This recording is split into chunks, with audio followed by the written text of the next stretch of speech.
Hello bachon, let's read the question. The question says consider the following statements. Statement 1 is increase in concentration of reactant increases the rate of a zero order reaction. Statement 2 is rate constant K is equal to the collision frequency A if EA is equals to 0. Rate constant K is equals to the collision frequency A if EA is equals to infinity. Statement 4 is ln K versus T is a straight line. And statement 5 is ln K versus 1 by T is a straight line.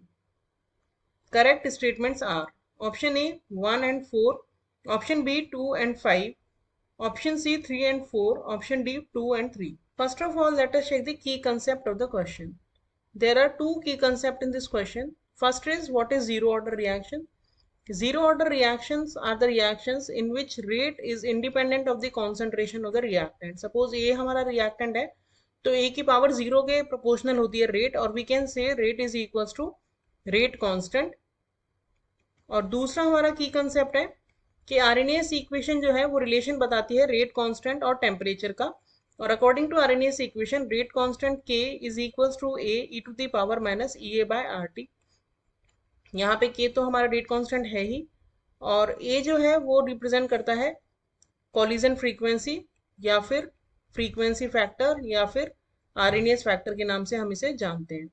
और it is constant for a particular reaction. ये जो है वो activation energy को show करता है और are gas constant को और टी हमारा टेम्परेचर है. तो basically RNS equation shows the relation between rate constant and temperature. अब अगर हम इस क्वेश्चन का कंप्लीट सॉल्यूशन देखें तो पहला जो स्टेटमेंट है फॉर जीरो ऑर्डर रिएक्शन हमने की कंसेप्ट में देखा है rate is equals to rate constant. यानी कि रेट जो जीरो ऑर्डर रिएक्शन के लिए है वो कांस्टेंट रहती है क्योंकि रेट कांस्टेंट तो एक पर्टिकुलर कांस्टेंट ही है फॉर अ गिवन रिएक्शन. तो रेट अगर कांस्टेंट रहती है that means it does not changes with the concentration of the reactant. तो फर्स्ट हमारा जो है वो इनकरेक्ट या फॉल्स स्टेटमेंट हो गया. दूसरा जो स्टेटमेंट है उसमें हमसे के का रिलेशन पूछा है depending on E A.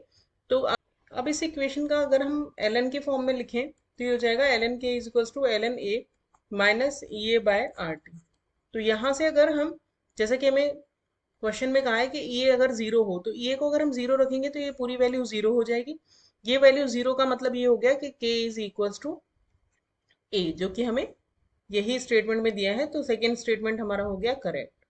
Third statement में अगर हम देखें तो इसी वाली वैल्यू में अगर हम इसकी वैल्यू माइनस इन्फिनिटी रखें तो माइनस किसी भी चीज में से इन्फिनिटी अगर आप माइनस करोगे तो that is equals to zero. तो एल एन के हमारा हो जाएगा इक्वल्स टू जीरो. जीरो का अगर हम एंटीलॉग लेते हैं तो वो होता है इक्वल्स टू वन यानी कि रेट कांस्टेंट हो जाएगा वन. तो थर्ड जो है वो हो गया इनकरेक्ट स्टेटमेंट. फोर्थ अगर हम देखें तो हम इसी इक्वेशन से L N K is equals to L N A minus E A by R T अगर इसको हम कंपेयर करें straight line curve M X plus C से तो y हमारा हो गया एल एन के, एक्स हमारा हो गया वन बाई टी क्योंकि ये वेरिएबल है वन बाई टी, m हो गया हमारा slope which is equals to हो जाएगा minus E A by R और इंटरसेप्ट हो जाएगा हमारा एल एन ए. तो हम प्लॉट तो अब अगर हम प्लॉट करके देखें एल एन के और वन बाई टी को तो ये स्ट्रेट लाइन कर्व आएगा विद नेगेटिव स्लोप और स्लोप है equal to minus E A by R और इंटरसेप्ट जो है वो यहाँ तक की वैल्यू ये होगी equals to L N A. तो that means the plot between L N K and one by T is a straight line. तो फोर्थ जो है वो इनकरेक्ट हो गया बट स्टेटमेंट जो फाइव है वो करेक्ट हो गया क्योंकि फाइव में हमें यही बोला गया है कि plot between L N K and one by T is straight line. तो हमारे करेक्ट स्टेटमेंट कौन कौन से हुए statement five and statement two. तो हमारा करेक्ट आंसर हो गया option B. Hope you understood the solution well. Thank you.